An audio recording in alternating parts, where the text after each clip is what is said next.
Started out just north of Sacramento, created most of the damage in Natomas, California, which is a suburb just to the north of Sacramento.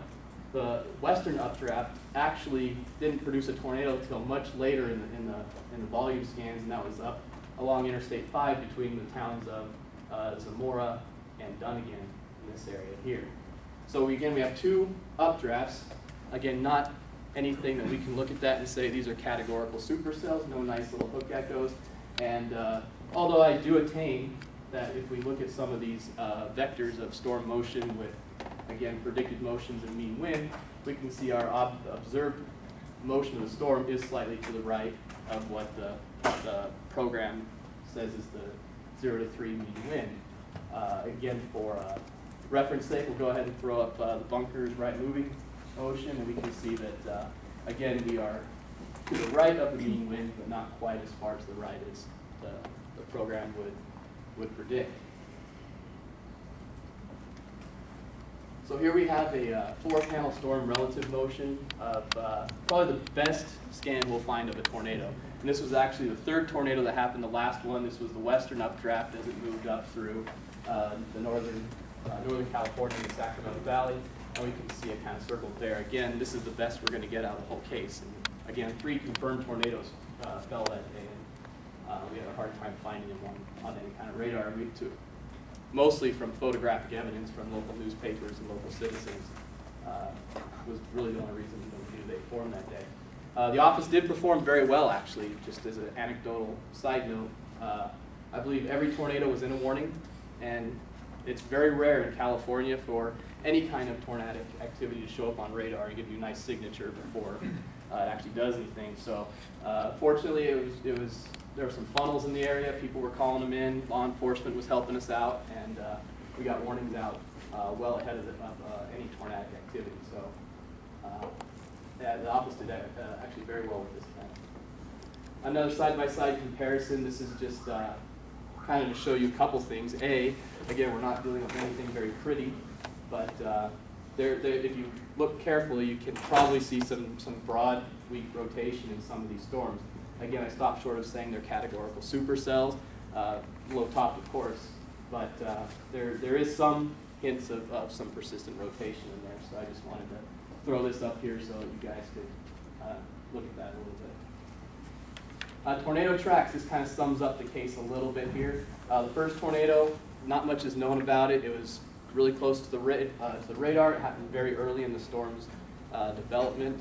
There was, in fact, it happened right above the radar. So again, not much is known about it. It was very brief, and we're going off of eyewitness accounts mainly for that one.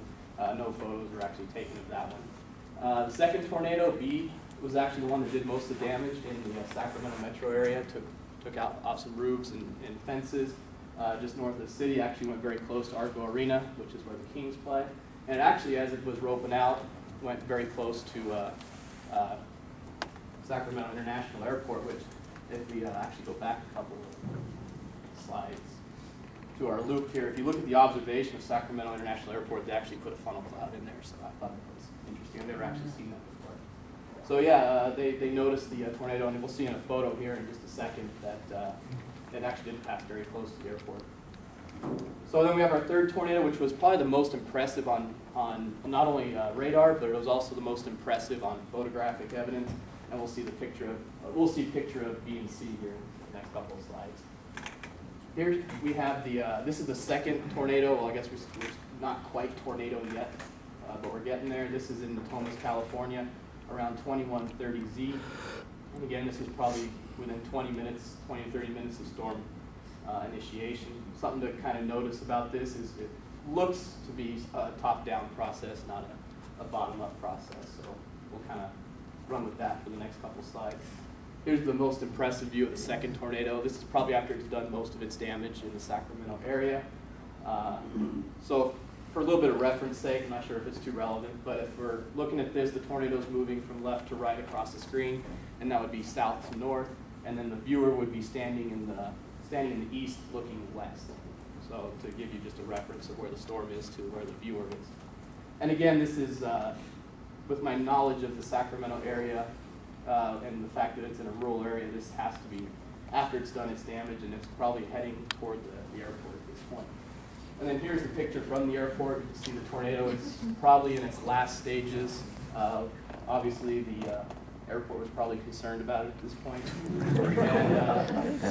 And again, this is after the airport. We're in final stages of the tornado. It's probably not even a tornado anymore. Some interesting features with the clouds.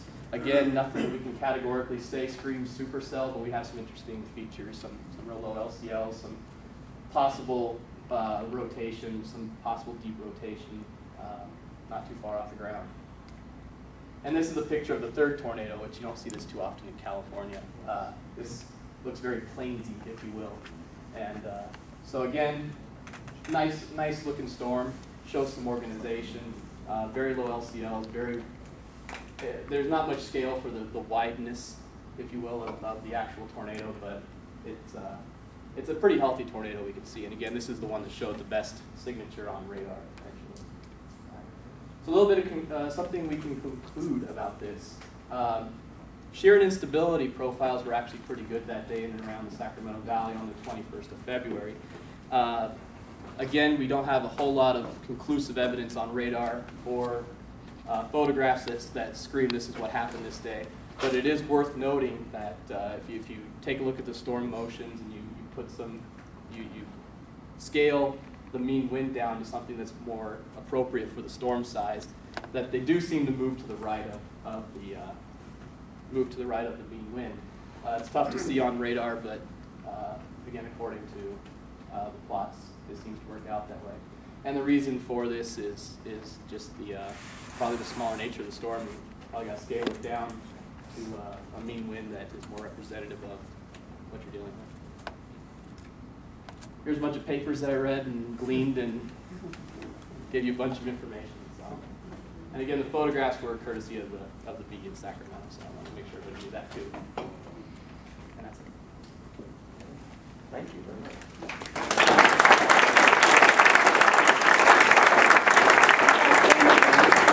Anybody have any questions? Oh, I thought that was the clap was it. I'm letting you off that easy, buddy. Yeah. Yes. One quick one, as I asked Barb, did the SRM motion on the radar, was that handled well since it was not what you... Yeah, are you talking about, do we have the right storm motion in it? Yeah, well, yeah. Okay, yeah. From the best I could do with our West machine, which you can ask George, we've had some issues with the SRM, but the best I could get it actually was pretty close, and even with the best angle with the storm, you still couldn't see a whole lot with it. A lot of it's probably just due to the size of the rotation. I mean, they're probably not very wide either. So yeah, it was a very sloppy case. I hate to say that, it's not very scientific, but very challenging. You had to it didn't have anything that you could just say, here's exactly what happened. You had a lot of puzzle pieces that you had to put together. And again, you didn't have a nice photograph that said, oh, look at this supercell, or here's a nice hook echo, or something like that. You had to say, well, was the environment right? Well, yeah, this photograph hints at something. There's hints of rotation on radar, and you had to put things together. So, but yeah, as far as the best we could do, the SRM was right. Well, thank you. Did you say anybody else? Time for another question? Anybody else for comment?